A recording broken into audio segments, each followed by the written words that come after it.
Моя бабушка Яковлева Любовь Гавриловна в девичестве Козлова, представительница ямщицкого рода Козловых, которые прибыли из Енисейска в числе первых представителей ямщицких династий. Они основали села Табага и Техтюр. В середине XVII века Якутия присоединилась к российскому государству.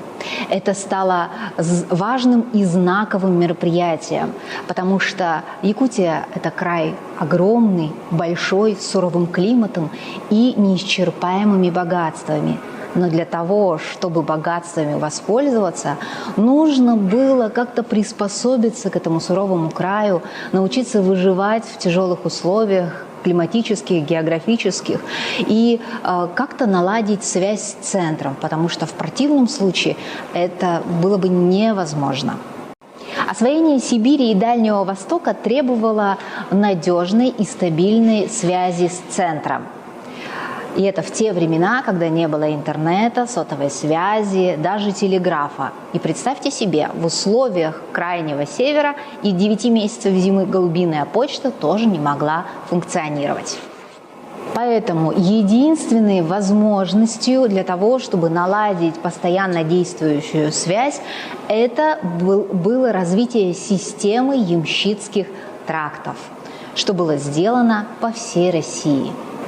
Слово «ям» пришло на Русь с татаро-монгольскими завоевателями. Буквально оно означало «селение на почтовом тракте». А жители такого селения назывались ямщиками, потому что они занимались перевозом государевых лиц, почты и посланий. Еще император Петр I ставил приоритетные задачи развития почтовой связи в Сибири и Дальнем Востоке. Это бы позволило открыть морской путь в Америку. И в свое время руководитель северной экспедиции адмирал Головин смог наладить такого рода сухопутную связь между своими отрядами, что и положило начало самому длинному в мире тракту от Петербурга до Охотска. К сожалению, в связи со смертью Петра Великого это начинание пришло в упадок. Собственно, ямщицкие тракты по всей России были немножко заброшены. Даже в центральной России эта система начала давать сбой, что уж говорить о наших нехоженных тропах. И только с середины XVIII века почтовое сообщение в Сибири было возобновлено. В 1743 году якутский служилый человек Захар Байшев отчитался о том, что был учрежден тракт Витим-Якутск. И поэтому на протяженности этого тракта было построено 28 станций. Иркутско-Якутский тракт более 2800 километров. Из них 2400 километров пролегли прямо вдоль русла великой северной реки Лена. Все это было сделано для того, чтобы в зимний период можно было бы спускаться и осуществлять сообщения прямо по толстому мерзлому льду. Этот тракт стал буквально артерией жизни, потому что именно по нему осуществлялось все основное перемещение. Военные, государевы, религиозные люди все осуществляли свои перемещения по этому тракту. По ним же ездили 3 поколения русских революционеров. Всех этих людей перевозили, сопровождали, привечали приленские ямщики. Все это звучит очень естественно и даже романтично, но попробуйте сегодня, в 21 веке, даже на современном автомобиле проделать путь от Якутска хотя бы до Кытыл-Журы Хангаласского улуса. Я думаю, такое путешествие надолго отобьет вам охоту, если, конечно, вы не любитель экстремальных путешествий. А в то время, тогда это было еще сложнее в разы. Об этом очень красноречиво написал Чернышевский. Проезд от Иркутска до Якутска – это тяжелое и рискованное предприятие, труднее, чем путешествие по внутренней Африке. По-моему, здесь добавить нечего.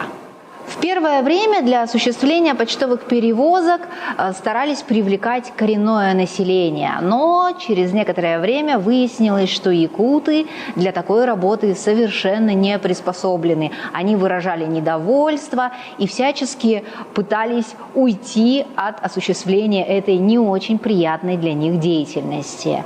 И добрая императрица Екатерина II в 1770 году освободила их от этой повинности. Но нужно было, чтобы кто-то этим занимался. Тогда решили возложить эту функцию на русских переселенцев. И вот сейчас настает время для вопроса, который беспокоил меня все мое сознательное существование. Каким образом нужно замотивировать человека, который, например, проживает где-нибудь в Костромской губернии или в Казани, или на теплых берегах Дона, для того, чтобы приехать и осваивать вот эти вот прекрасные, но настолько необжитые и суровые земли, как у нас в окрестностях Якутска.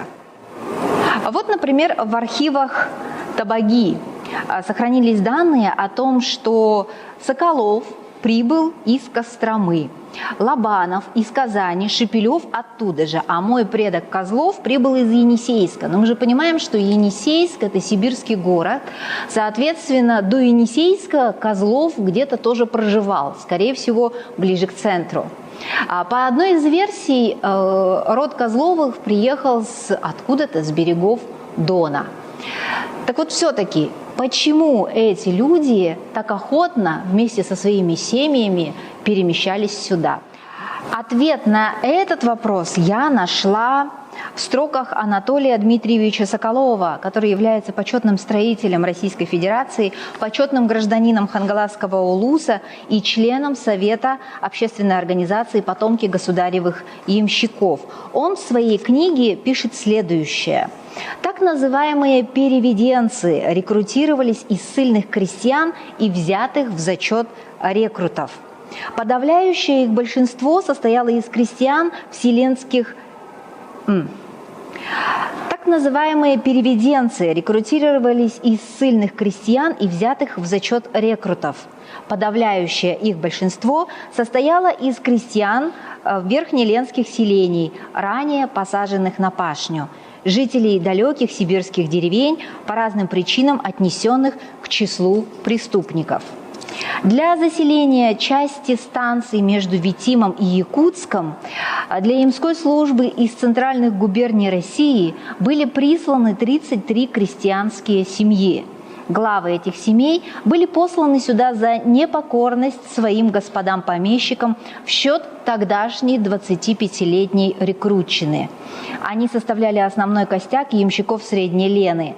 Все они были прикреплены к конкретным почтовым станциям и, как сосланные за неповиновение, не имели права на свободное передвижение и перемену места жительства. То есть буквально это означало, что у человека, который был преступником против государственности за неповиновение, ставился выбор: либо подстричься на 25 лет в рекруты и оставить свою семью и, может быть, никогда даже с ней уже не увидеться, либо со всеми своими милыми сердцу домочадцами сняться с обжитых мест и уехать в непокоренные, неизведанные земли для того, чтобы служить Отечеству. Но, несмотря на все сложности, большинство из этих людей осели, привыкли, адаптировались на новой земле.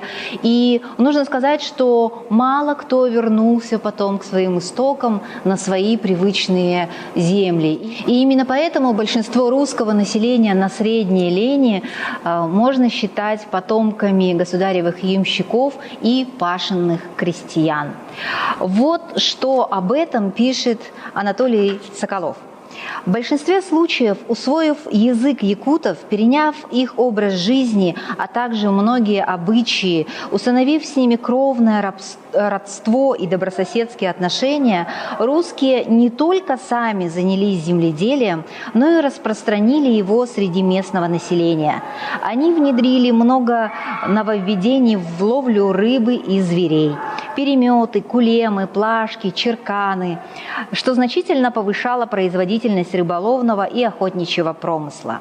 В результате браков с местным населением значительная часть русских ямщиков теряла типичный русский облик, утратила некоторые элементы языка и культуры. И, естественно, произошел и обратный процесс. Часть местного населения обрусела.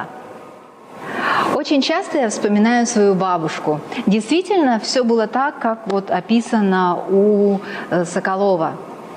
Она представляла собой такой непередаваемый абсолютно микс культур. Абсолютно русская, голубоглазая блондинка с якутским менталитетом, с огромной любовью к якутскому языку. В ее быту очень странно, контрастно уживались какие-то абсолютно якутские привычки, якутские оладьи, какие-то обрядовые моменты и совершенно русские традиции. Она собирала песни народные, у нее была такая толстая тетрадь, то есть это была даже не тетрадь, а несколько сшитых между собой общих тетрадей. Она собирала народные песни. И вот там очень естественно перемежались между собой народные песни на русском, украинском и якутском языках. Точно так же она их пела совершенно естественно и от души. Очень часто она говорила, что с нами, русскоязычными, невозможно поговорить по-человечески, и уходила для этих целей к покровскому гастроному, чтобы увидеться с людьми, которые так же, как она, легко, свободно, привольно отводили душу на родном, таком любимом якутском языке.